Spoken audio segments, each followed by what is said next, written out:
देश के 9 करोड़ किसानों के खातों में पहुंची 18,000 करोड़ रुपए की राशि। प्रधानमंत्री ने किसान सम्मान निधि योजना की किश्त जारी की।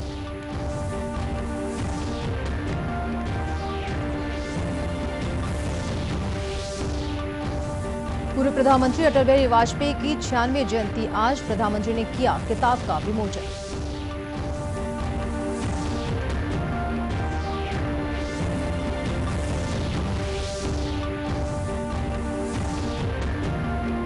केंद्र सरकार ने शुरू की कोरोना टीकाकरण की तैयारी। राष्ट्रीय स्तर पर 2,360 प्रतिभागियों को दी ट्रेनिंग।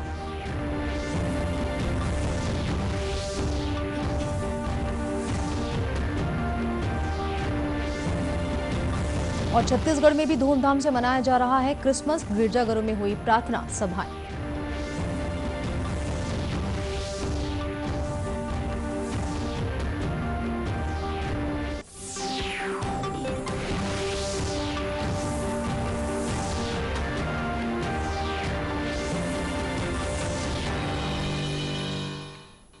नमस्कार, आप देख रहे हैं दूरदर्शन समाचार। मैं हूं सरोज गुप्ता। अब समाचार विस्तार से। प्रधानमंत्री नरेंद्र मोदी ने आज प्रधानमंत्री किसान सम्मान निधि के अंतर्गत वित्तीय लाभ की अगली किश्त वीडियो कॉन्फ्रेंसिंग के जरिए लाभार्थी किसान परिवारों को जारी की। उन्होंने बटन दबाकर 18,000 करोड़ से अधिक की राशि 9 करोड़ किसानों के खातों में अंतरित की। इस अवसर पर प्रधानमंत्री ने 6 राज्यों के लाभार्थी किसानों से बातचीत भी की। किसानों ने पीएम किसान और अन्य विभिन्न सरकारी कल्याण कार्यक्रमों के बारे में अपने अनुभव श्री मोदी के साथ साझा किए। किसानों ने कहा कि उन्हें प्रधानमंत्री किसान सम्मान निधि के तहत भुगतान मिल चुका है और इससे उत्पादन बढ़ाने में मदद मिली है। वहीं अपने भाषण में श्री मोदी ने कहा कि आज 18,000 करोड़ रुपए से अधिक की राशि 9 करोड़ किसान परिवारों के खातों में सीधे भेज दी गई है। उन्होंने कहा कि इस योजना के शुरू होने के बाद से 1,10,000 करोड़ रुपए किसानों के खाते में पहुंचे हैं। पीएम किसान सम्मान निधि इसका ही एक उत्तम उदाहरण है। आज देश के 9 करोड़ से ज्यादा किसान परिवारों के बैंक खाते में सीधे एक कंप्यूटर की क्लिक से 18,000 करोड़ रुपए से भी ज्यादा रकम उनके किसानों के बैंक के खाते में जमा हो गए हैं। जब से ये योजना शुरू हुई है तब से 1,10,000 करोड़ रुपए से ज्यादा 1,10,000 करोड़ रुपए से ज्यादा किसानों के खाते में पहुंच चुके हैं। प्रधानमंत्री ने कहा कि उन्हें इस बात का दुख है कि पश्चिम बंगाल के 70 लाख से अधिक किसान प्रधानमंत्री किसान योजना का फायदा नहीं उठा सके हैं। उन्होंने कहा कि पश्चिम बंगाल के 23 लाख किसानों ने इस योजना का लाभ उठाने के लिए ऑनलाइन आवेदन किया था, लेकिन राज्य सरकार ने सत्यापन प्रक्रिया रोक दी। पूरे हिंदुस्तान के किसानों को इस योजना का लाभ मिल रहा है। सभी विचारधारा की सरकारें इससे जुड़ी हैं, लेकिन एकमात्र पश्चिम बंगाल सरकार वहां के 70 लाख से अधिक किसान, मेरे किसान भाई बहन बंगाल के, इस योजना के वो लाभ नहीं ले पा रहे हैं। उल्लेखनीय है कि प्रधानमंत्री किसान सम्मान योजना के अंतर्गत छोटे और बहुत छोटे किसानों को हर साल 6,000 रुपए की वित्तीय सहायता 3 किश्तों में दी जाती है।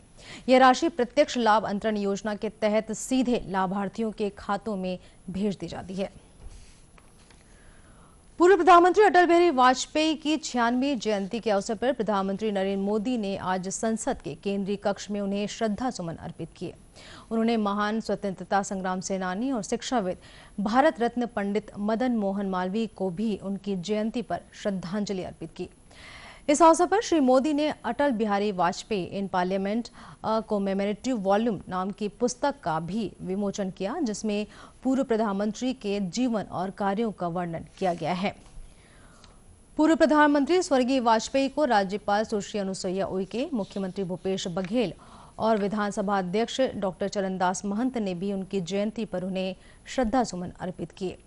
वहीं विधानसभा के सेंट्रल हॉल में उपाध्यक्ष मनोज मंडावी, नेता प्रतिपक्ष धर्मलाल कौशिक और विधानसभा के अधिकारियों ने स्वर्गीय श्री वाजपेयी को श्रद्धा सुमन अर्पित किए। केंद्र सरकार देश भर में कोविड-19 महामारी के लिए टीकाकरण शुरू करने की तैयारियां पूरी कर रही है। इस प्रक्रिया में टीका प्रशासकों की महत्वपूर्ण भूमिका होगी। इसलिए विभिन्न राज्यों में टीकाकरण संबंधी गतिविधियों का प्रशिक्षण देने वाले प्रशिक्षकों और टीका लगाने वालों को ट्रेनिंग दी जा रही है। टीकाकरण के लिए मानव संसाधन क्षमता सुदृढ़ करने और टीकाकरण के शुरुआत के सिलसिले में विस्तृत कार्यक्रम तैयार कर लिया गया है। डॉक्टरों, वैकल्पिक टीकाकरण कार्यकर्ताओं, टीका लगाने वालों, शीत भंडार प्रभारियों, टीकाकरण पर्यवेक्षकों, डेटा प्रबंधकों, आशा कार्यकर्ताओं, समन्वयकों और कार्यक्रम से जुड़े विभिन्न स्तरों के कार्यकर्ताओं को प्रशिक्षण दिया गया है। उन्हें टीकाकरण सत्र के आयोजन और टीकाकरण प्रक्रिया के प्रबंधन के लिए कोविन प्लेटफॉर्म का उपयोग करने, टीके के संभावित दुष्प्रभाव के मामलों के प्रबंधन, विभिन्न क्षेत्रों के बीच तालमेल, बायोमेडिकल कचरे के प्रबंधन और संक्रमण रोकने संबंधी प्रोटोकॉल के बारे में जानकारी दी जा रही है। प्रशिक्षकों के प्रशिक्षण के लिए राष्ट्रीय स्तर के अभियान के दौरान 2360 प्रतिभागियों को ट्रेनिंग दी गई है। इस समय लक्षद्वीप को छोड़कर बाकी सभी राज्यों और केंद्र शासित प्रदेशों में राज्य स्तरीय प्रशिक्षण का दौर पूरा हो चुका है, जिसमें जिला स्तर के 7000 से अधिक प्रतिभागियों ने हिस्सा लिया। कोविड-19 के टीकाकरण अभियान के संचालन के लिए राष्ट्रीय विशेषज्ञ समूह तैयार किया गया है, जिसमें टीकाकरण के लिए प्राथमिकता के आधार पर 3 श्रेणियां बनाई गई हैं। कोविड के टीके के तापमान के प्रति अत्यंत संवेदनशील होने के कारण उन्हें बहुत कम तापमान में रखना जरूरी होता है। इसके लिए मौजूदा शीत भंडारण प्रणाली का ही उपयोग किया जाएगा। देश भर में इस तरह के 947 शीत भंडार हैं। मौजूदा शीत भंडार प्रणाली प्राथमिकता श्रेणी के 3 करोड़ लोगों के लिए कोविड-19 टीकों का संग्रह करने में सक्षम है। खबरों का सिलसिला आगे भी जारी रहेगा। फिलहाल वक्त एक छोटे से ब्रेक का।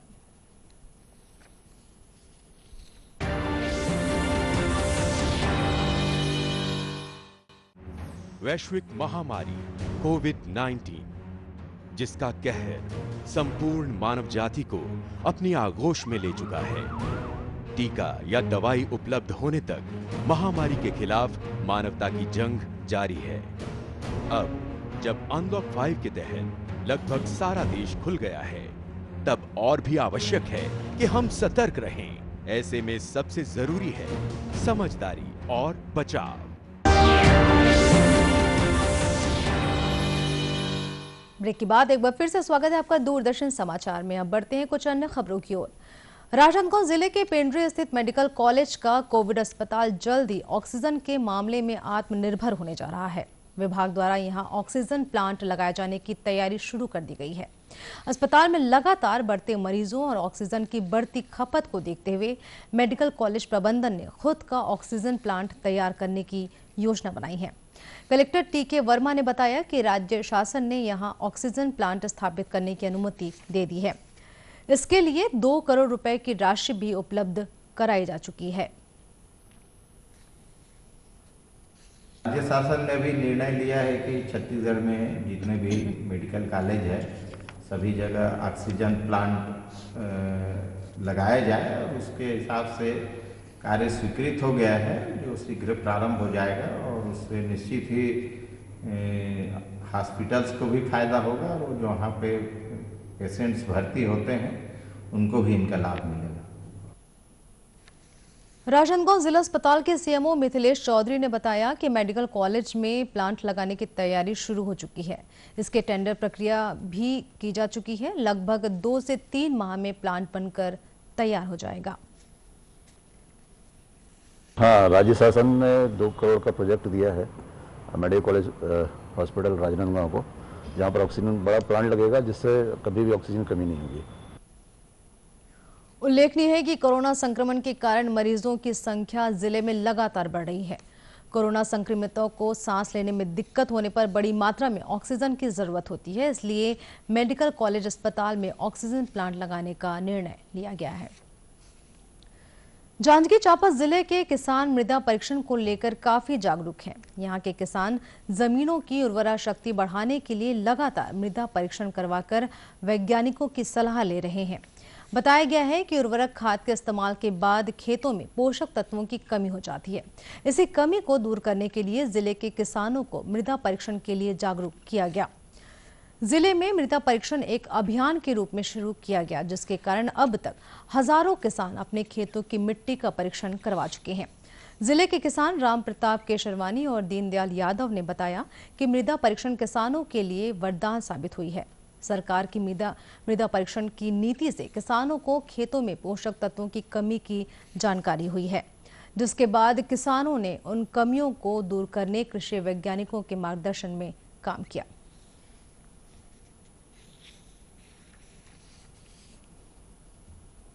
केंद्र सरकार है योजना बहुत अच्छा निकाले है। कैसे पहली कहा है, पहले यूरिया डालन भका भक डालन, अब उसमें डाले की जरूरत नहीं है। अब देखा था तो पोटास कतका लागत है, कतका कन DAP है, कतका कन मतलब गोबर खाद डाले रिपेयर करे थे उसके डाला था, तब मतलब बहुत बचत होते हैं। जमीन की स्थिति पता चल जाती है। जमीन एकदम से मतलब जमीन में पहले उपज नहीं होत रही से का पोटास की कमी तो यूरिया ज़्यादा डाल दो गम नहीं पात रहन का कमी थे, अब सब लगम पात हन तो मतलब एम सुधार आते, बीमारी भी नहीं होते ओखर से। अब मृदा हेल्थ कार्ड से अपन बीमारी भी मतलब जमीन है मतलब अच्छा हो जाते तो बीमारी भी नहीं होते। अब धरती की धीरे धीरे जो है सेहत खराब हो चुकी है।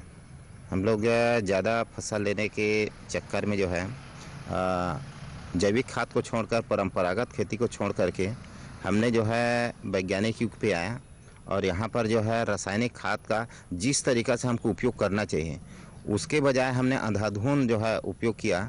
आज उसका दुष्परिणाम जो है दिखने को मिला है। शुरू में तो फसल की पैदावार बहुत अच्छा दिखी और इस पैदावार के अच्छी उपज को देखकर किसान जो है रासायनिक उर्वरक का जो है इतना अंधाधुंध इस्तेमाल किया कि आज जो है जमीन की धीरे धीरे उर्वरा शक्ति जो है क्षीण हो चुकी है। कृषि वैज्ञानिक SK सूर्यवंशी ने बताया कि किसानों के खेतों की मिट्टी का परीक्षण करने के बाद उन्हें मृदा कार्ड दिया जाता है, जिससे उन्हें यह पता चलता है कि उनके खेतों में कौन कौन से पोषक तत्वों की कमी है और उन्हें किन उपायों से दूर कर सकते हैं।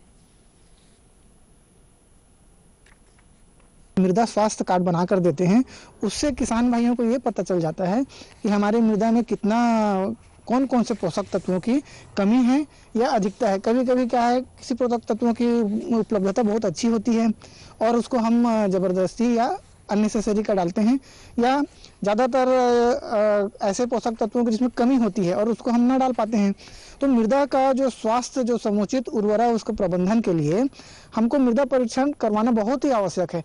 इसके साथ ही साथ हमारे जब मृदा परीक्षण कराते हैं तो उसमें हमारा जो मृदा में कार्बनिक पदार्थों की कितनी मात्रा है, खासकर अगर हम अपने ज़िले के परिप्रेक्ष्य से देखें तो हमारे ज़िले में जब हमने 3-4 वर्ष पूर्व इंदिरा गांधी कृषि विश्वविद्यालय के माध्यम से ब्लॉक वाइज यहाँ का मृदा मैपिंग जब करवाए थे तो उसमें ऑर्गेनिक कंटेंट की, कार्बनिक पदार्थ की मात्रा कम आई थी।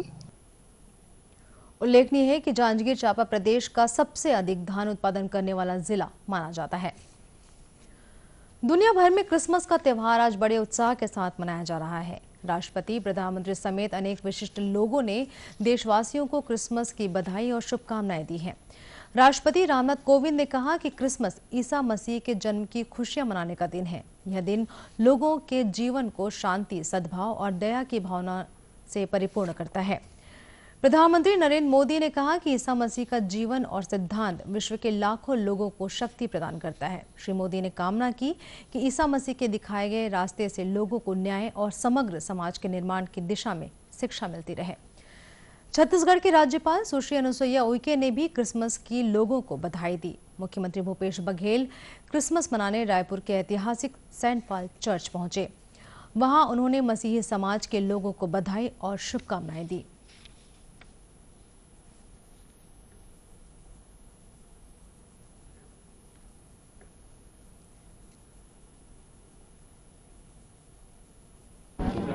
पूरे दुनिया में आज क्रिसमस की धूम है। सभी ईसाई भाइयों बहनों को क्रिसमस की बहुत बहुत बधाई, शुभकामनाएं। क्रिसमस के अवसर पर राजधानी रायपुर के सभी गिरजाघरों में प्रभु यीशु के जन्मोत्सव पर प्रार्थना सभाएं आयोजित की गई हैं। इसी के साथ यह समाचार बुलेटिन यही समाप्त हुआ। नमस्कार।